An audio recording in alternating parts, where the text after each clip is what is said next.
Carta de Paulo a Tito, capítulo 1. Eu, Paulo, servo de Deus e apóstolo de Jesus Cristo, escrevo esta carta. Eu fui escolhido e mandado para ajudar a tornar mais forte a fé que o povo de Deus tem e para fazer com que eles conheçam a verdade ensinada pela nossa religião, que se baseia na esperança de recebermos a vida eterna. Deus, que não mente, nos prometeu essa vida antes da criação do mundo. E no tempo certo, Ele a revelou na sua mensagem. Essa mensagem foi entregue a mim, e eu a anuncio por ordem de Deus, o nosso Salvador. Escrevo a você, Tito, meu verdadeiro filho na fé, esta fé que é sua e minha. Que a graça e a paz de Deus, o Pai, e de Cristo Jesus, o nosso Salvador, estejam com você. Eu o deixei na ilha de Creta para que você pusesse em ordem o que ainda faltava fazer e para nomear em cada cidade os presbíteros das igrejas. Lembre das minhas ordens. O presbítero deve ser um homem que ninguém possa culpar de nada. Deve ter somente uma esposa. Os seus filhos devem ser cristãos e não ter fama de maus ou desobedientes. Pois aquele que tem a responsabilidade do trabalho de Deus, como bispo, deve ser um homem que não possa ser culpado de nada. Não deve ser orgulhoso, nem ter mau gênio. Não deve ser chegado ao vinho, nem violento, nem ganancioso. Deve estar disposto a hospedar pessoas na sua casa e deve amar o bem. Deve ser prudente, justo, dedicado a Deus e disciplinado.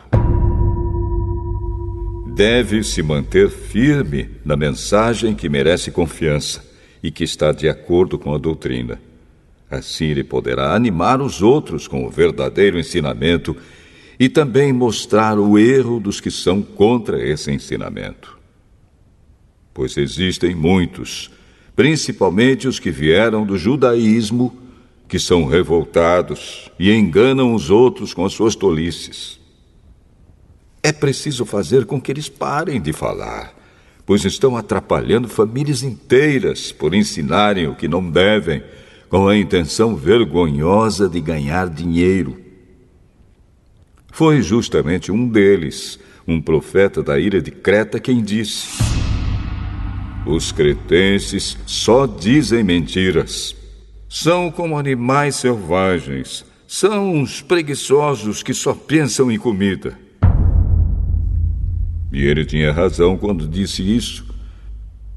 Portanto, você tem de repreender duramente esses falsos mestres para que sejam sadios na fé e parem de dar atenção a histórias inventadas por judeus e a ensinamentos humanos que vêm de pessoas que rejeitam a verdade. Tudo é puro para os que são puros, mas nada é puro para os impuros e descrentes, pois a mente e a consciência deles estão sujas.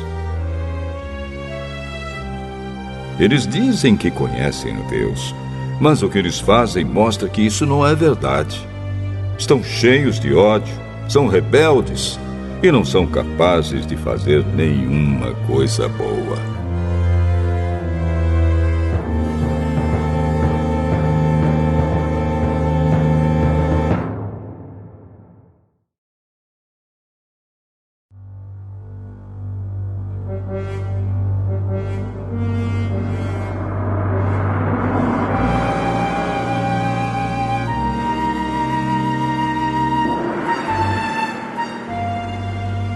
Tito, capítulo 2.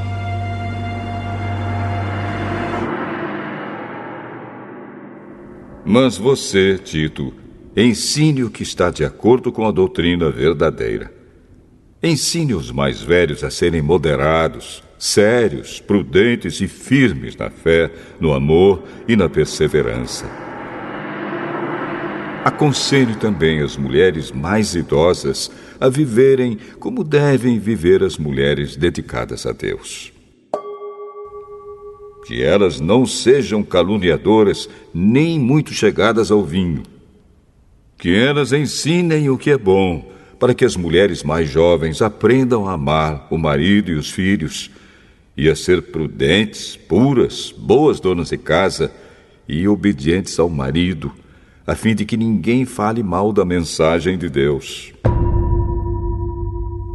Aconselhe também os homens mais jovens a serem prudentes. Você mesmo deve ser, em tudo, um exemplo de boa conduta. Seja sincero e sério quando estiver ensinando. Use palavras certas, para que ninguém possa criticá-lo e para que os inimigos fiquem envergonhados por não terem nada de mal a dizer a nosso respeito. Que os escravos obedeçam aos seus donos e os agradem em tudo. Que não sejam respondões, nem roubem os seus donos.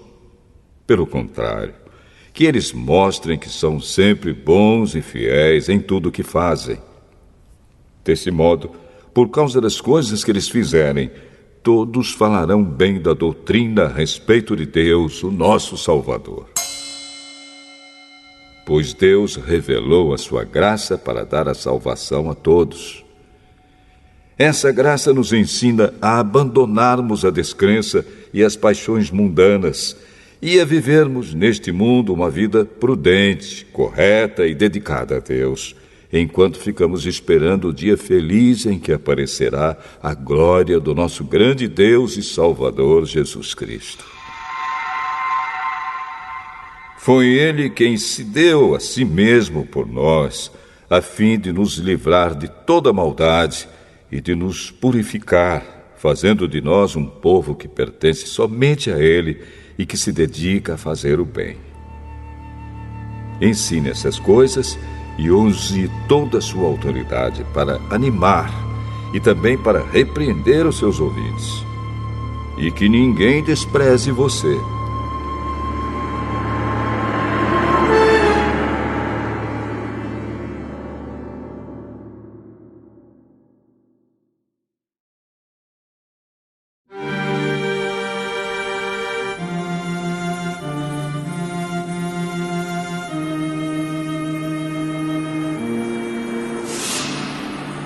Tito, capítulo 3.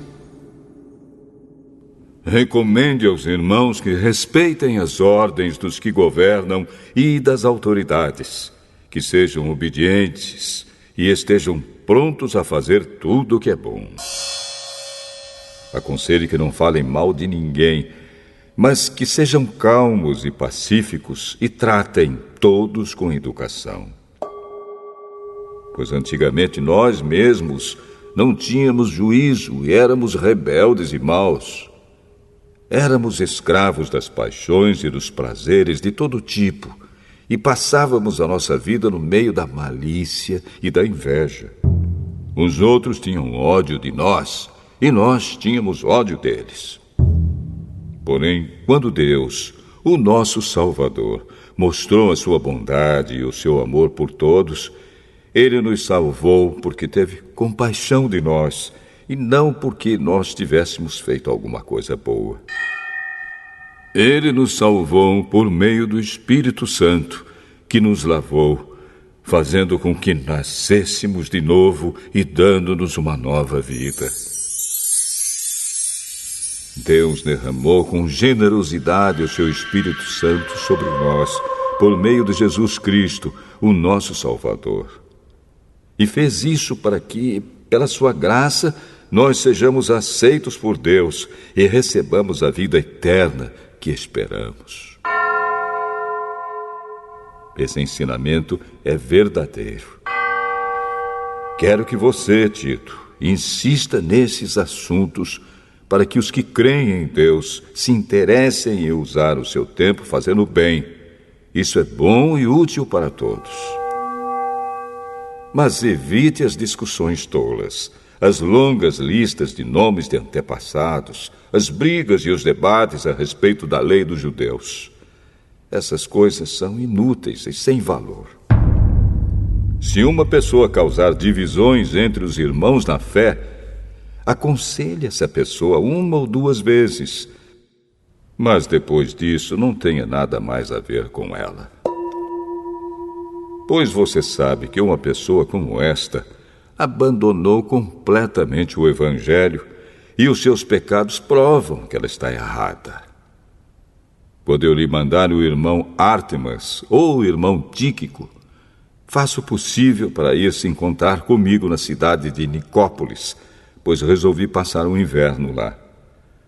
Ajude o advogado Zenas e também Apolo em tudo que você puder, a fim de que eles tenham o que precisarem para a viagem. Que a nossa gente aprenda a usar o seu tempo fazendo o bem e ajudando os outros em caso de necessidade, para que assim a vida da nossa gente seja útil. Todos os que estão comigo mandam saudações a você. Dê saudações aos nossos amigos na fé. Que a graça de Deus esteja com todos vocês.